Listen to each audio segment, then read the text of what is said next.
ध्यान से सुना सर को, सुने कि नहीं सुने? तो मैम को सुनना चाहिए।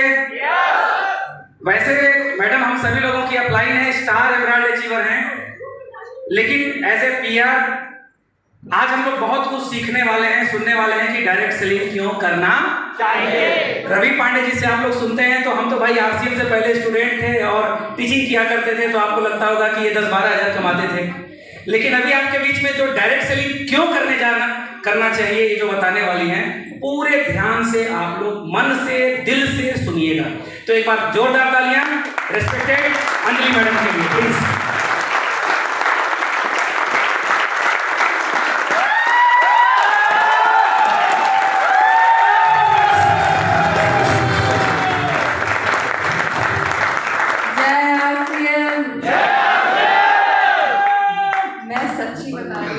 पापा के साथ बहुत सारी मीटिंग्स में जा चुकी हूँ अब तक, और आपके जितना एंथुजियाज्म मैंने और किसी मीटिंग में सच्ची में नहीं देखा। तो आपके खुद के लिए एक बार तालियां बजा दीजिए।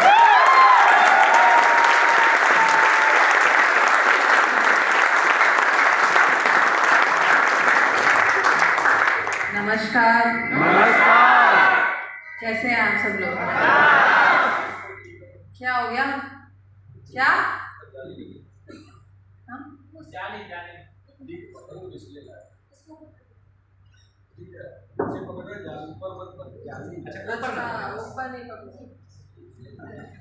यार एक्चुअली क्या है ना, मेरे साथ बहुत ज़्यादा प्रॉब्लम होती है इसकी। मेरी एक तो आदत है नीचे रख के बात करने की, तो फिर भी ऐसे प्रॉब्लम होती है।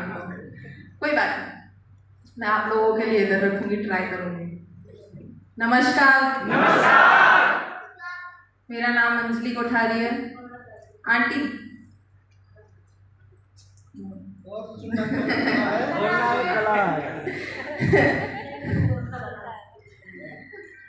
मेरा नाम अंजलि कोठारी है और मैं मुकेश जी की पहली डॉटर हूँ। अभी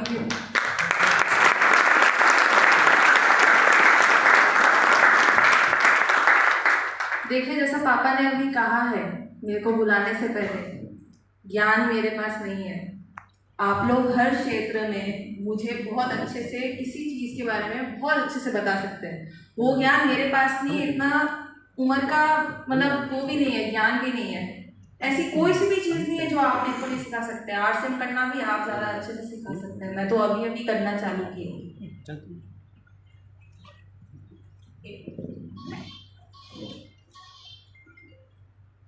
मैंने तो अभी अभी करना चालू किया है, बट क्या है ना, मेरे पास एक चीज़ का अनुभव और है।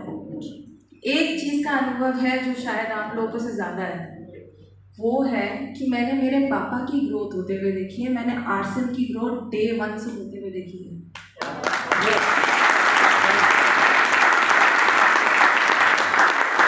जैसा कि आप लोगों को पापा ने बताया, आरसीएम 23 साल का है, मैं 24 साल की हूँ। शुरुआत से 1 साल की बच्ची थी तब से मैंने आरसीएम की जर्नी देखी है।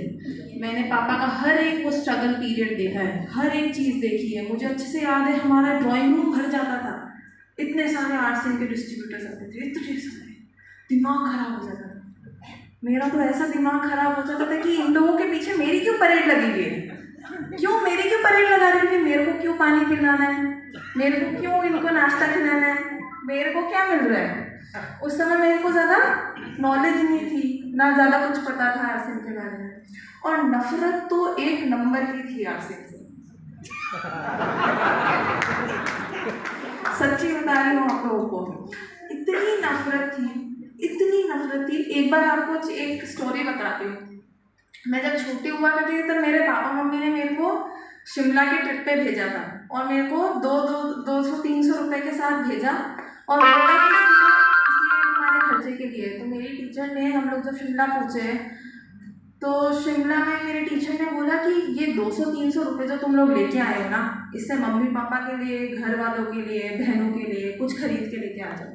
मैं मेरी मम्मी के लिए बहुत अच्छी शॉल लेके आई, मैं मेरी बहनों के लिए कुछ ना कुछ और अच्छा लेके आई, मैं मेरे पापा के लिए उस समय वुडन पेन लेके आई थी शिमला से। किसका? Wooden pen. मुझे अच्छे से याद है उस पेन की शक्ल सूरत, बहुत अच्छे से छपी हुई है। मैं इतने प्यार से गई थी, और मेरे पापा को जब मैंने वो जाके दिया ना, मेरे पापा ने वो पेन फेंक दिया, और मेरे पापा ने पेन फेंक के बोला ये आरसीएम का नहीं है, मैं यूज़ नहीं करूँगा। मेरा दिमाग खराब हो गया। आप लोगों को अभी अच्छा लग रहा है, आप लोगों को लग रहा है मुकेश जी सर सिर्फ आरसीएम का यूज़ करते हैं, वेरी गुड वेरी गुड। मेरे साथ ऐसा नहीं था, मेरा दिमाग खराब हो गया था। मैंने बोला कैसा इंसान है, मैं तो इतने प्यार से लेके आई हूँ और इनको मतलब ही नहीं है मेरे गिफ्ट से। आज से इस इंसान के लिए कभी कुछ नहीं लाना, ये मैंने ठान लिया था, कभी कुछ नहीं करना। आरसीएम जैसे ही आएगा वैसे कुछ करना ही नहीं, कुछ नहीं करना, चुपचाप पीछे जाके बैठ जाओ, आरसीएम से कुछ लेना देना नहीं। दिमाग इतना खराब हो गया था। अब क्योंकि नेचुरली मेरा दिमाग इतना खराब हो गया था आरसीएम की वजह से, मुझे लगा कि मैं नहीं करूँगी, मेरे लिए नहीं है, मैं क्यों करूँ, पापा के लिए। तो नेचुरली मेरे को जब पता चल गया कि नहीं करना है आरसीएम, तो जैसा हर एक इंसान होता है, आप जिस चीज़ में अच्छे होते हो उस चीज़ की आप पढ़ाई करते हो और उसी में आप नौकरी करते हो। मैंने भी वही बात की, मेरा भी वही बात था जो यहाँ पे आज बहुत सारे लोगों का बात हुआ। आप सब लोगों ने किसी चीज़ के ऊपर पढ़ाई की है और उसके अंदर अपनी नौकरी ली है, राइट? सबके साथ ऐसा हो गया। मैंने भी वही जर्नी ली, मेरी भी वैसी ही जर्नी रही। मेरी जैसे 12th की एजुकेशन ख़त्म हुई, मैंने डिसाइड कर लिया कि मैं फैशन में अच्छी हूँ, मैं फैशन में ही कुछ आगे करूँगी। पर ये पता था डिज़ाइनिंग नहीं करनी, फैशन डिज़ाइनिंग नहीं करनी, मेरे को फैशन मार्केटिंग करनी है। आप मानेंगे नहीं, फैशन डिज़ाइनिंग जब भी फैशन से रिलेटेड होता है तो सिर्फ 20% पार्ट होता है। किसी भी फैशन का बेचना वो 80% पार्ट होता है। फैशन को बेचना आना चाहिए, नहीं तभी वो ट्रेंड बनता है। मैंने उसकी पढ़ाई की, मुझे लगा कि मेरा इसमें बहुत ज़्यादा इंटरेस्ट है, तो मैंने धीरे धीरे करके जितनी भी फैशन कम्युनिकेशन से रिलेटेड पॉसिबल अपॉर्चुनिटीज़ हो सकती है, पॉसिबल जॉब्स हो सकती है, मैंने सबकी इंटर्नशिप की। मैंने स्टाइलिंग की इंटर्नशिप की, मैंने ग्राफिक डिज़ाइनर की इंटर्नशिप की, मैंने मार्केटिंग की इंटर्नशिप की। अल्टीमेटली मैं लैंड हुई पीआर की इंटर्नशिप पे। पीआर का मतलब होता है पब्लिक रिलेशंस। पब्लिक रिलेशंस पापा ने अभी आप लोगों को समझाया कि पब्लिक रिलेशंस में क्या होता है। जब मैंने पीआर की इंटर्नशिप की, मुझे लगा कि शायद ये मेरे लिए है, मुझे काफ़ी अच्छा लग रहा है इसमें काम करते हुए, क्योंकि इसके अंदर कंट्रोल मेरे पास है। मैं जो चाहती हूँ वो ही पब्लिक को मिलेगा, और ये बहुत पावरफुल, बहुत नरेटिव करियर अपॉर्चुनिटी। मुझे उस समय ऐसा लगा था कि इसके अंदर मेरा काम बच जाएगा और मैं इसके अंदर खूब पैसे भी कमाऊँगा। जब पीआर की इंटर्नशिप ख़त्म हो गई तब डिसाइड कर लिया था अब चलो पीआर ही करना है। तो ग्रेजुएशन हो गई, मैंने 3 कंपनीज में अप्लाई किया पीआर की। मज़े की बात है, तीनों में मेरा सिलेक्शन हो गया, अच्छा लगा। तब मैं पापा को एक बार चाय पे बैठ के पूछ रही थी, जब मैं कंफ्यूज थी कि पापा कौन से में जाऊँ, कौन सी मीटिंग में, कौन सी कंपनी में जाऊँ मैं, तीनों में तो सिलेक्शन हो गया। तब पापा ने बोला देख मेरा दिमाग नहीं चलता इन सब चीज़ों में, तू तो बस 2 साल नौकरी कर ले, तू अपने हिसाब से कर ले एक बार नौकरी, तेरे को पता चल जाएगा कि मैंने कभी कुछ कहा नहीं तेरे को तेरी नौकरी के लिए। मेरे को कुछ नहीं कहा मेरे पापा ने। आप लोगों से बहुत लोगों को लगता होगा मेरे पापा ने मेरे को फोर्स किया होगा, मेरी मम्मी ने मेरे को फोर्स किया होगा आरसीएम के लिए। आपको सच्ची बता रही हूँ, 1% भी फोर्स नहीं किया, 1% भी नहीं। मुझे तो सिर्फ ऐसा बोला गया था कि तू चल करके आ जा, तू अपने आप लाइन पे आ जा, और मैं आ गई अपने आप लाइन पे।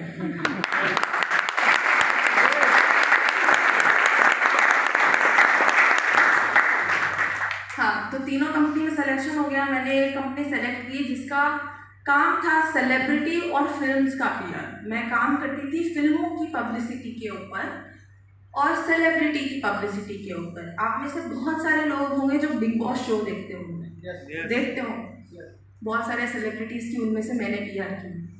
आप लोगों ने प्रियंका चोपड़ा का नाम सुना होगा, प्रियंका चोपड़ा का मैंने ऑफ एंड ऑन काम किया है। अनिल कपूर, शिल्पा शेट्टी, शाहिद कपूर, सबके साथ मैंने काम किया है। शाहिद कपूर के जैसे फिल्म्स पे काम किया है, पर मोस्टली मैंने बहुत सारे सेलिब्रिटीज के साथ काम कर लिया था। प्रियंका चोपड़ा और अनिल कपूर कुछ मेरे रेगुलर क्लाइंट्स थे, तो इनके साथ मैंने काम किया। और शुरुआत के 6 महीने मुझे मेरी नौकरी में बहुत मज़े आए। मुझे ऐसा लगा कि बस यही तो चाहिए था, यही तो चाहिए था। मेरे पापा मम्मी का भी अब जोर नहीं था ना मेरे ऊपर, मैं खुद के पैसे कमाने लग गई थी। मुझे ऐसा लगता था कि भाई इससे बेटर तो कुछ है ही नहीं, पापा मम्मी ऊपर चिल्लाएंगे नहीं, मेरे को जो करना है मैं करती रहूँगी, मेरे पैसे हैं। मेरा ये डिसीजन हो गया था कि बस अब तो मिल गया है, अब तो कुछ नहीं करना है, आरसीएम की तरफ देखना ही नहीं, क्यों देखना है, मेरे को मिल गया है। ये चीज़ मेरे 6 महीने चली, पर 6 महीने के बाद मेरा एक और प्रमोशन लगा, क्योंकि मैं अपने काम में अच्छी हो गई थी। तब मेरी बॉस ने मेरे को बोला कि अगर ये प्रमोशन रखना है ना तो 2 साल कंपनी के साथ एक परमानेंट एम्प्लॉय होना पड़ेगा। अब क्योंकि वो प्रमोशन लेने के लिए मेरे को थोड़ा सा और शो करना था मेरी बॉस को कि हाँ मैं इसकी केपेबल हूँ, तो उसने मेरे को 2-3 महीने और ट्रायल पीरियड पे टंगा दिया कि चल तू ये करके तो बता, तभी मैं तेरे को प्रमोशन दूँ। आप मानेंगे नहीं, उस प्रमोशन को लेने के लिए मेरी लाइफ हेल बन चुकी थी, इतना परेशान हो गई थी। ये रेगुलर बेसिस पे होने लगा था, मतलब मैं आपको सच्ची में बता रही हूँ, मैं सच्ची में बिल्कुल भी झूठ नहीं बोलूँगी, मैं आपको अपने टाइम टेबल्स बता सकती हूँ कि मेरी क्या शेड्यूल रहा करती थी। मैं सुबह 8 बजे घर से बाहर निकलती थी। कितने बजे? 8 बजे। और मैं आती कितनी बजे थी? 3 बजे रात में लेट नाइट। ये मेरी लाइफस्टाइल हो चुकी थी। और मैं आप लोगों को सच्ची बता रही हूँ, आप लोग सच्ची में मेरा बिलीव कीजिए, ये सारे सेलिब्रिटीज उल्लू होते हैं, रात में ही जगे हुए रहते हैं। सारे के सारे सेलिब्रिटीज, इनका दिमाग ही रात में चलता है, तो आपको भी रात में ही माथा पच्ची करनी है। जो भी इवेंट्स वगैरह होते हैं वो सुबह हो जाते हैं, तो जितने भी उल्लू नहीं होते हैं उनको काम करना होता है, तो उनके साथ सुबह काम करो, जो उल्लू है उनके साथ रात में काम करो। तो ये मेरा वर्क स्टाइल बन गया था। जिस चीज़ को मैं बहुत प्यार करने लगी थी ना शुरुआत में, उस चीज़ से मेरे को नफरत होती थी। मुझे उठने में प्रॉब्लम आती थी, मुझे ऐसा लगता था मैं क्यों कर रही हूँ, मैं अपने आप को इतना मेंटल टॉर्चर क्यों कर रही हूँ, तेरा इतनी हाई। बट मुझे पता है कि मैंने मेरे पापा को इतनी बड़ी इनकम लेते हुए कभी ऐसे माथा पच्ची का काम करते हुए नहीं देखा, कभी नहीं।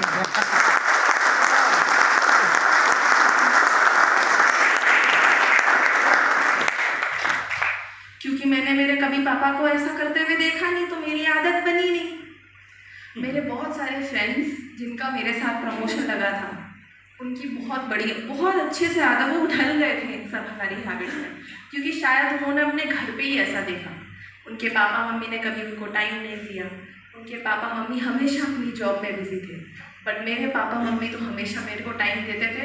आप मानेंगे नहीं, जब मैं छोटी थी हम लोग हर समर वेकेशन में बाहर जाते थे, हर विंटर वेकेशन में बाहर जाते थे, हर क्रिसमस वेकेशन में बाहर जाते थे, हर राखी वेकेशन में बाहर जाते थे। ऐसी लाइफस्टाइल थी हमारी। इतने शान से पले बड़े हुए, मतलब घूमते थे, बहुत घूमते थे, और पापा भी हर समय हर जगह जाते थे। तो मैंने वो कल्चर मेरी लाइफ में कभी देखा ही नहीं। तो मुझे लगा कि ये तो बिल्कुल भी नहीं है जो मैंने घर पे देखा है। मेरे पापा को जब भी मैंने काम करते हुए देखा है, बहुत पैशन से, लगन से, मन से काम करते हुए देखा है, तो क्यों ऐसा है कि मैं वो पैशन, मन, लगन अपने काम में नहीं लगा पा रही हूँ। ये था मेरा फर्स्ट रियलाइजेशन कि शायद जो मेरे पापा करते हैं वो मेरे से तो अच्छा ही है। इस समय भी मैं ऐसा नहीं सोच रही थी मुझे आरसीएम, मुझे लगा था बस हाँ शायद अच्छा ही है, जो करते हैं वो अच्छा ही है, बट उन्हीं के लिए ऐसा ही सोच के बैठी हूँ। जब ऐसा लग रहा था मुझे कि ये मेरे लिए नहीं है, तो मुझे एक और चीज़ लगी थी कि शायद ऐसा भी हो सकता है कि कंपनी खराब है, मैं दूसरी कंपनी चेंज कर लेती। तो मैंने दूसरी कंपनी चेंज कर ली और हायर सैलरी के साथ, पर उसमें और दिमाग खराब हो गया मेरा। उसमें ऐसा दिमाग खराब हुआ कि मतलब मैं तो फ्राई हो चुकी थी। मेरा भेजा फ्राई बना के रोज बेचते थे लोग बाहर। सच्ची में मैं बहुत ज़्यादा परेशान हो गई थी। उन छोटी छोटी चीज़ों को मिला के मुझे बस समझ में आ गया था कि शायद मैं नहीं कर पाऊंगी, मेरे को कोई और चीज़ ढूंढनी पड़ेगी, और मेरे पापा जो करते हैं वो अच्छा ही करते हैं, बस ये सोच के बैठी। बट सेकेंड रियलाइजेशन मेरा बहुत बड़ा रियलाइजेशन था। आप में से कितने लोग 30 साल से नीचे हैं, एक बार बता दीजिए।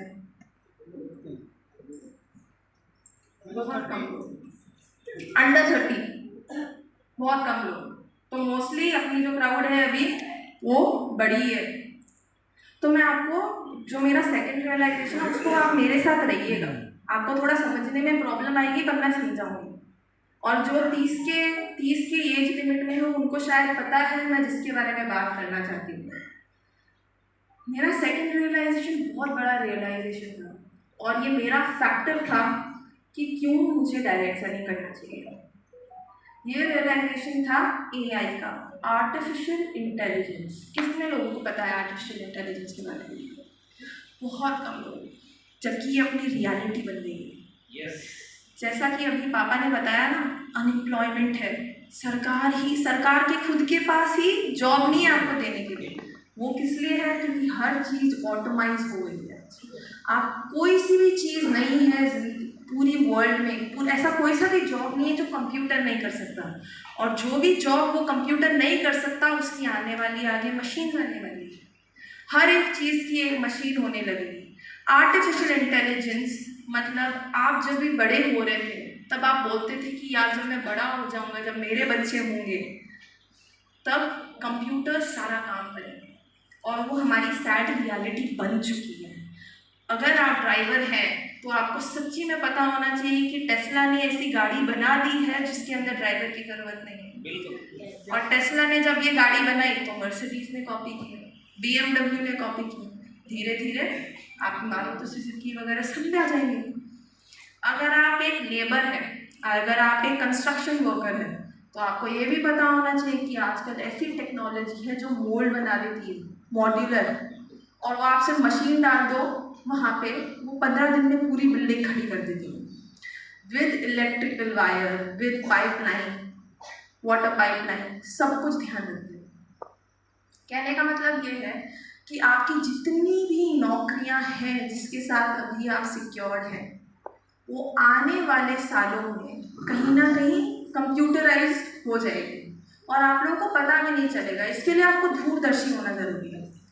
तो मैं जब अपना काम कर रही थी, मेरी जब नौकरी थी अंकल, मेरे को क्या होता था ना, कई बार जर्नलिस्ट से बात करनी रहती थी, क्योंकि उसी तरीके से हम लोग आपके पास न्यूज़ पहुंचा देते थे, राइट? आपके पास न्यूज़ कैसे पहुंचती है? न्यूज़ से कैसे पहुंचती है? चैनल से पहुंचती है या फिर न्यूज़पेपर से पहुंचती है? और वो कौन चीज़ें लिखते हैं? कौन लिखते हैं? जर्नलिस्ट लिखता है, एक पत्रकार लिखता है। तो पत्रकार के साथ मेरा बहुत क्लोजली काम हुआ करता था। मैं आज टाइम्स ऑफ इंडिया से लेके हिंदुस्तान टाइम्स, दैनिक नवज्योति, दैनिक भास्कर, हर एक जर्नलिस्ट के साथ, हर एक एडिटर उस जर्नलिस्ट के साथ काम कर चुकी हूँ। क्योंकि कई बार क्या होता है ना, इन जर्नलिस्ट की आदत होती है कचरा लिखने की, बहुत ज़्यादा कचरा लिखते हैं, तो उनको कंट्रोल करके रखना पड़ता है कि देख रही तुम मेरे लाइन के ऊपर कुछ भी ऐसा नहीं लिखेगा जो मैं नहीं चाहती। तो कई बार क्या होता था, जब भी कोई मूवी आई तो मेरे को कई बार खुद आर्टिकल बना के उन जर्नलिस्ट को देने पड़ते थे। बोलना पड़ता था कि देख भाई मैं तेरे को इसके पैसे दूंगी, तू वही छापेगा जो मैं बोलूँगी और मैं तेरे को इसके पैसे दे दूँगी। तो कई बार आप जो पढ़ते हैं वो पैसे के द्वारा पढ़ते हैं। तो इन सब चीज़ों के लिए क्या मेरे को आर्टिकल्स लिखने पड़ते थे, और आर्टिकल्स यूजुअली आज के 1 साल पहले की ही बात कर रही हूँ, आज के 1 साल पहले ही, exactly a year ago, articles लिखने में 2 दिन लगते थे। क्योंकि कई बार आपको वो मूवी देखनी पड़ती थी, कई बार आपको फिर वो रिसर्च करनी पड़ती थी, फिर आपको लिखनी पड़ती थी, फिर आपको अप्रूव करनी पड़ती थी, बहुत ज़्यादा टाइम निकल जाता था। 2 दिन तो मिनिमम लगेंगे ही लगेंगे, मैक्सिमम 10 दिन भी लग सकते हैं। बट रिसेंटली 6 महीने पहले आप में से जिन लोगों ने चैट जीपीटी के बारे में सुना है, आप लोगों को शायद पता है कि बहुत रेवोल्यूशनरी चीज़ है, गूगल से बहुत बढ़ के आगे। कितने लोगों ने सुना है चैट जीपीटी के बारे में? फिर से बहुत कम। चैट जीपीटी गूगल जैसा नहीं है। चैट जीपीटी को अगर आप बोलो कि देख भाई मेरे को एक सेमिनार लेनी है डायरेक्ट सेलिंग के ऊपर, तो वो डायरेक्ट सेलिंग की पूरी सेमिनार लिख के दे देगा आपको। मुझे अच्छे से याद है, मैंने मेरे पापा को इंट्रोड्यूस करवाया था चैट जीपीटी से। उन्होंने चैट जीपीटी को पूछा मैं अपनी डॉटर से नाराज हूँ, क्या लिखूँ? चैट जीपीटी ने लिख के दे दिया। ऐसा यंत्र है चैट जीपीटी। तो जब मेरी लाइफ में चैट जीपीटी आया, आज जो काम मेरा 2 दिन का रहता था, वो काम मेरा 5 मिनट का हो गया, सिर्फ 5 मिनट का। और ये मैं सच्ची में बातें नहीं बना रही हूँ। अगर आपको भरोसा नहीं हो रहा है, अभी ChatGPT खोल के देख लो, पता चल जाएगा किसके बारे में बात करें। जब ये चीज़ मेरे को पता चली, तब मेरे को पता चल गया कि ये तो सिर्फ शुरुआत है। शायद आने वाले कुछ सालों में मेरी जॉब मेरी भी नहीं रहेगी और मेरे हाथ से यूँ ऐसे निकल जाएगी, मैं अनएम्प्लॉयड हो जाऊँगी। क्या मतलब रहा मेरी जॉब का? अभी तो मेरे को पैसे मिल रहे हैं। बट डायरेक्ट सेलिंग ऐसा बिजनेस है जो कभी कोई कंप्यूटर कर ही नहीं सकता।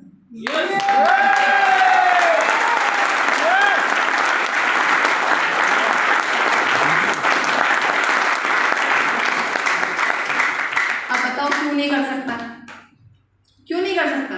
समझ में आया है किसी को? कंप्यूटर क्यों नहीं कर सकता? पूछो। क्यों नहीं कर सकता? अरे यार सारे पूछो यार, बताइए तो मजा नहीं आया। क्यों नहीं कर सकता? क्यों नहीं कर सकता? क्योंकि direct selling human emotions, human interaction, human development relationship का बिजनेस है।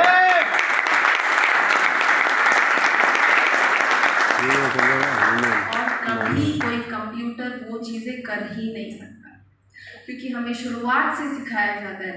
अपने वो लीडर है ना अवधेश जी अंकल, हाँ, वो पहले कंप्यूटर टीचर हुआ करते थे। मैंने उनसे भी पूछा कि क्या मैं सही बोल रही हूँ? उन्होंने भी बोला एकदम सही है, क्योंकि कंप्यूटर को हमें शुरुआत से सिखाया जाता है कि 0 और 1 ही समझ में आता है और कुछ समझ में नहीं आता है।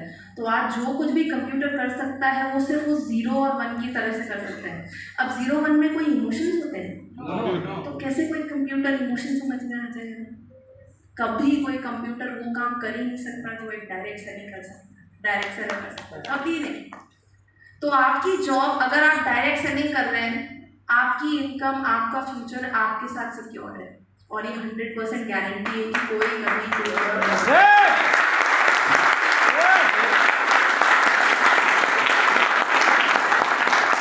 समझ में आया सब लोग?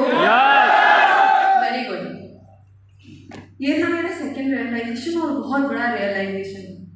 बट इस बहुत बड़े रियलाइजेशन के बाद भी साला दिमाग में आरसीएम नहीं घूम रहा था। फिर भी ऐसा लग रहा था नहीं यार, देख लेंगे, कर लेंगे, पापा कर रहे हैं ना, ठीक है, अभी तक। पर फिर एक दिन क्या हुआ, मैं आप लोगों को इसी साल की बात बता रही हूँ, मार्च 2023 की बात बता रही हूँ। क्या हुआ, मेरा एक क्लाइंट आया और उसके साथ मेरे को एक इवेंट में जाना था। मैं उस इवेंट में गई, मेरा बॉस भी था मेरे साथ उस इवेंट पे। और मैं जब उस इवेंट में गई, शायद मेरे से कोई छोटी सी गलती हो गई थी, बहुत छोटी सी गलती, और उसके पीछे मेरे बॉस ने मेरे को इतना डांटा कि मेरा दिमाग खराब हो गया। मैं बहुत ज़ोर से गई। और सारे बॉसेस दुनिया में ऐसे खड़ूस ही होता है, छोटी सी चीज़ के ऊपर इतना डांट देते, समझते ही नहीं है। सिर्फ उनका ही काम है, मेरा तो काम ही नहीं, मेरे तो बुरा ही नहीं लगता। सारे बॉस ही ऐसे होते हैं, दुनिया का हर बॉस ऐसा ही है, मंडी सारा।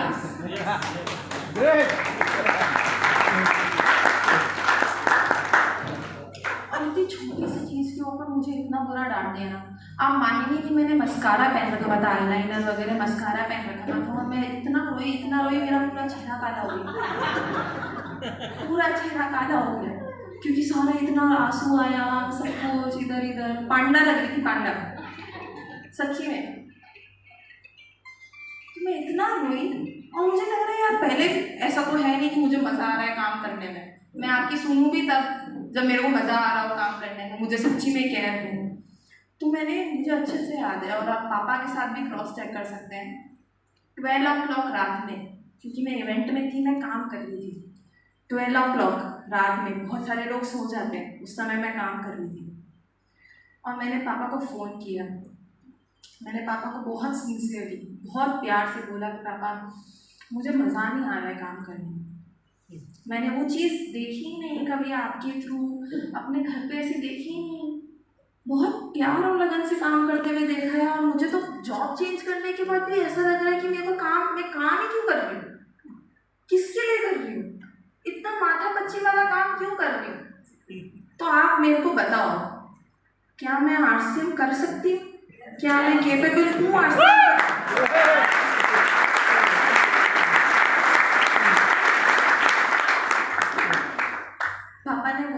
तू चाहे तो अपने पेपर्स डाल दे और आरसीएम फुल टाइम करने लग जा। बट फिर भी मैंने ठान लिया था नहीं नहीं, ये तो ऐसे ही बोल रहे हैं, अभी मेरा दिमाग क्या खराब है इसलिए मैं ऐसी ऐसी बातें कर रही हूँ, बट ऐसा सच्ची में नहीं होगा। बट पापा क्या अपॉर्चुनिस्ट है, पापा ने वो अपॉर्चुनिटी देख ली। मेरे एक बार मुँह से आरसीएम का नाम निकल गया ना, तो पापा ने बोला ये बहुत बड़ी अपॉर्चुनिटी है, तो मेरे को अपॉर्चुनिटी हाथ में पकड़ा। मेरे को पापा ने बोला 17 मार्च को मेरा नालासोपारा में एक मीटिंग है, नालासोपारा बॉम्बे में, और मैं बॉम्बे में काम करती थी। मेरा सैटरडे संडे भी ऑफ नहीं रहता था, और आरसीएम की मोस्टली मीटिंग सैटरडे संडे को होती है। तो पापा ने बोला तू नालासोपारा आ जा और एक बार देख ले। और आप मानेंगे नहीं, ये 17 साल बाद मैं किसी आरसीएम की मीटिंग में जाती। मैंने आप लोगों को बताया ना, इतनी नफरत थी आरसीएम से, बताया ना, इतनी नफरत थी। 17 साल तक एक मीटिंग में नहीं गई थी मेरे पापा की, एक भी मीटिंग में नहीं गई। ये 17 साल बाद मैं किसी मीटिंग में गई, और वहाँ पे मेरी बहुत अच्छे लोगों से मुलाकात हुई, बहुत स्ट्रॉन्ग फीमेल लीडर से मुलाकात हुई, बहुत स्ट्रॉन्ग अपने मेल लीडर से मुलाकात हुई। बट फिर स्टेज पे एक ऐसे लीडर थे जिन्होंने मेरा मतलब डिसीजन बना दिया कि मुझे करना तो सिर्फ आरसीएम ही है, मैं किसके पीछे भाग रही हूँ। जिन लीडर की मैं बात कर रही हूँ वो है सपना पापना मैम। आप में से बॉम्बे में बहुत बड़ी अपनी लीडर है वहाँ, उनका काम ही लड़कियों के साथ रहता है। उन्होंने कुछ ऐसा बोला जिससे मेरा दिमाग बन गया। उन्होंने बोला कि ये बिजनेस बना ही लड़कियों के लिए। अच्छा नहीं लगा क्या जो मैंने बोला? महिलाएं कंफ्यूज है, क्यों मेरे लिए, क्यों किसने क्या अच्छा लगा तो बनाओ, बजाओ ना ताली।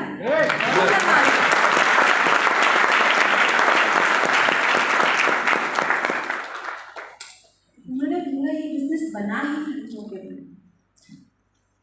इतनी बड़ी बड़ी कंपनियां, इतनी अपनी गवर्नमेंट ऑफ इंडिया आज महिला सशक्तिकरण के ऊपर काम कर रही है, वुमेन एम्पावरमेंट के ऊपर काम कर रही है। और हम शायद हमारे दिमाग के अंदर कुछ खराबी है कि हम लोग उस अपॉर्चुनिटी को पकड़ नहीं पा रहे, या फिर लड़के अपनी वाइफ को नहीं दे पा रहे, या फिर अपनी डॉटर्स को नहीं दे पा रहे। ये बहुत बड़ा इशू है जिसके ऊपर government of India, Tata, Reliance, सारी कंपनियां इसके बारे में ही बात कर रही है कि हमें वुमेन एम्पावरमेंट के ऊपर काम करना चाहिए, क्योंकि इंडिया धीरे धीरे बहुत गति से बढ़ रहा है, बहुत तेज गति से बढ़ रहा है। तो इस सिचुएशन में सिर्फ एक लड़के के ऊपर हाथ में अपॉर्चुनिटी रहना एक घर में काफ़ी नहीं। आज महिलाओं को भी बाहर निकलना ज़रूरी है और प्रूव करना ज़रूरी है, अपना घर चलाना ज़रूरी है। इसलिए ये बहुत बड़ी अपॉर्चुनिटी है। और जब मैं आरसीएम में आई हूँ ना, जब मैं आरसीएम में आई हूँ, कभी किसी मीटिंग में आई हूँ, मैंने एक भी बार किसी स्ट्रॉन्ग फीमेल को लीडर को देखा ही नहीं, क्योंकि है ही नहीं। ऐसा क्यों है? जब डायरेक्ट सेलिंग की शुरुआत ही एक लड़की ने की थी, तो ऐसा क्यों है कि आरसीएम में ही कोई लड़की इतनी स्ट्रॉन्ग फीमेल लीडर नहीं है? जब मेरे को ये अपॉर्चुनिटी समझ में आई, जब ये चीज़ मेरे को समझ में आई, तब मैंने बोला कि मेरे को करना आरसीएम ही है और उन सब लोगों का फेस बनना है। यहाँ पे बहुत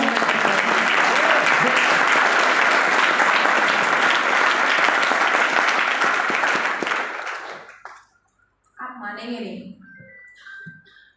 मैं इस एज में अपनी फीमेल फ्रेंड्स के साथ, अपनी फ्रेंड्स के साथ इंटरनेशनल ट्रिप्स पे जाती हूँ, और ये फ्रीडम मेरी लाइफ में सिर्फ आरसीएम की वजह से।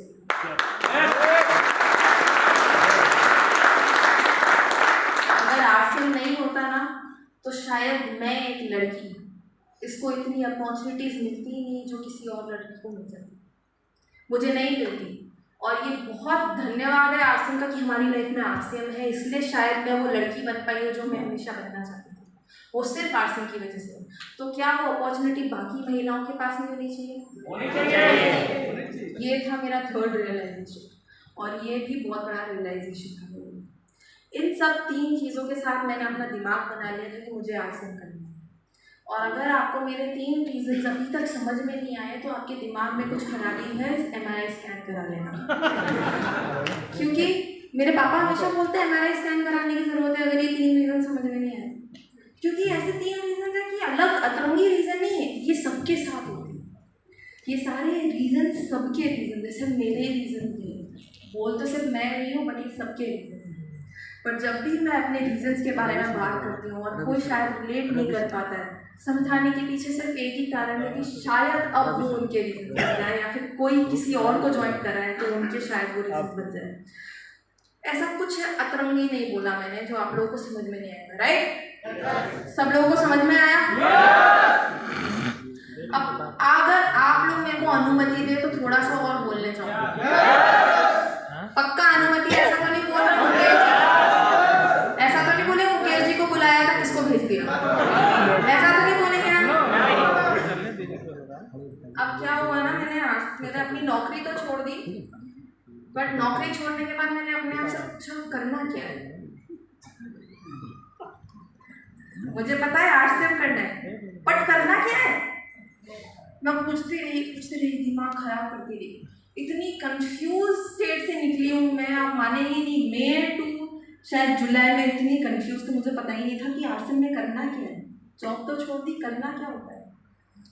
तभी मैं जिम कॉर्पोरेट पापा के साथ की सोल के एक इवेंट में गई थी, और की सोल के इवेंट में मुझे की सोल के बारे में बहुत सारी चीज़ें पता चली, और उन सब चीज़ों से, उन सारे फैक्ट से, क्योंकि मैं खुद एक लड़की हूँ तो मुझे थोड़ा इंटरेस्ट आ गया, और मुझे थोड़ा सा नॉलेज भी है इसके बारे में। मैं हमेशा स्किन केयर और हेयर केयर इन सब चीज़ों के ऊपर काफ़ी ध्यान रखती हूँ। आप मानेंगे नहीं, मैं वैसी लड़की हूँ कि जब मैं कोई चीज़ खरीदती हूँ ना, हेयर केयर या शैम्पू, कंडीशनर, कुछ भी, मैं इंग्रेडिएंट पढ़ के लेती हूँ, मार्केटिंग करके नहीं लेती। मैं वैसी लड़की हूँ कि इंग्रेडिएंट पढ़ के समझ जाती हूँ ये अच्छा लोशन है या ख़राब लोशन है। तो जब मेरे को कीसोल के बारे में पता चला, मुझे लग गया कि शायद मैं अपनी शुरुआत आरसीएम में इन सब चीज़ों से करना चाहती हूँ, तो इसके बारे में थोड़ी सी बात करूँगी। आप में से, मुझे पता है अभी आंसर चेंज हो जाता है, बट मैं सबको पहले ही बता देती हूँ कि क्या होता है। मैं जब भी आरसीएम की किसी सेमिनार में जाती हूँ और मैं लोगों से पूछती हूँ कि कीसोल के प्रोडक्ट्स किसके लिए हैं, तो मुझे कॉमन आंसर आता है कि कीसोल के प्रोडक्ट्स लड़कियों के लिए प्रोडक्ट्स हैं। और तब मुझे बहुत गुस्सा आता है और मेरे को बहुत कंफ्यूजन भी होता है कि मैं क्या करूँ। मुझे समझ में नहीं आया कि बाल धोना, अपना खुद का ध्यान रखना लड़कियों का काम कब से हो गया, कब से, ऐसा कब से हुआ। मतलब क्या पुरुष इतने सालों से बाल नहीं धो रहे थे? ऐसा कब से हुआ? ये कब से लड़कियों के प्रोडक्ट्स बन गए, मुझे समझ में ही नहीं आया। आज मुझे पता है कि अगर आप सर ले लो, आपके सर से बाल गिरने लग जाए, आपको अच्छा लगेगा?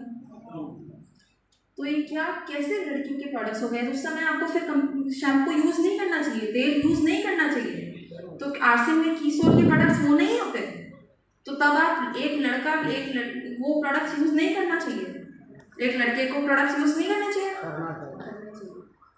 ये हर एक लड़के की आज इनसिक्योरिटी बन गई है, हर एक लड़के की।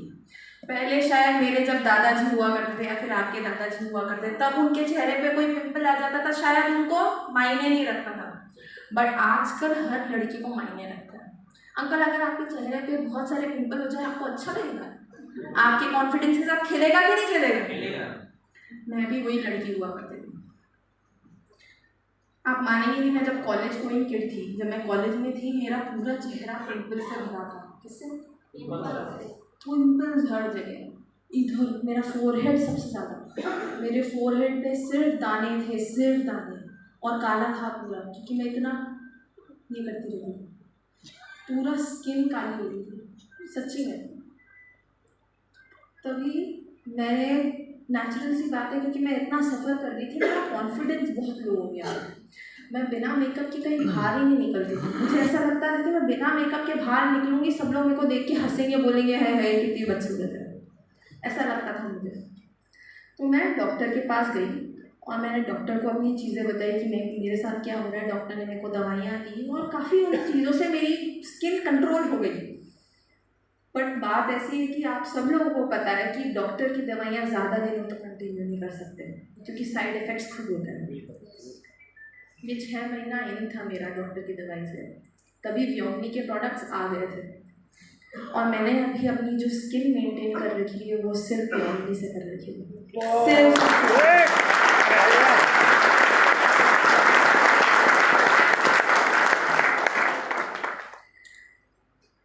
मैं जब भी अपने डॉक्टर से कभी कभार मिलने जाती हूँ, क्योंकि मैंने कुछ ऐसी दवाई ली थी जिससे क्या साइड रिएक्शन होते हैं, उससे कभी कभार रिएक्शन ज़्यादा आते हैं मेरे को मेरी स्किन पे, तो मेरे को कई बार डॉक्टर के पास फिर भी अभी जाना पड़ता है। तो डॉक्टर को जब मैंने बताया मैं क्या यूज़ कर रही हूँ, तो डॉक्टर ने मेरे को बोला बहुत अच्छा। लोगों के अंदर लोगों का दिमाग कैसे चलता है अभी स्किन केयर और अपना हेयर केयर ध्यान रखने में, कि जितना प्रोडक्ट महंगा होगा उतना अच्छा होगा। और मेरे को फिर मेरे डॉक्टर ने ये कन्फ्यूजन क्लियर किया। उन्होंने बोला कि स्किन केयर अच्छा होना चाहिए, महंगा है, और वो चीज़ आपको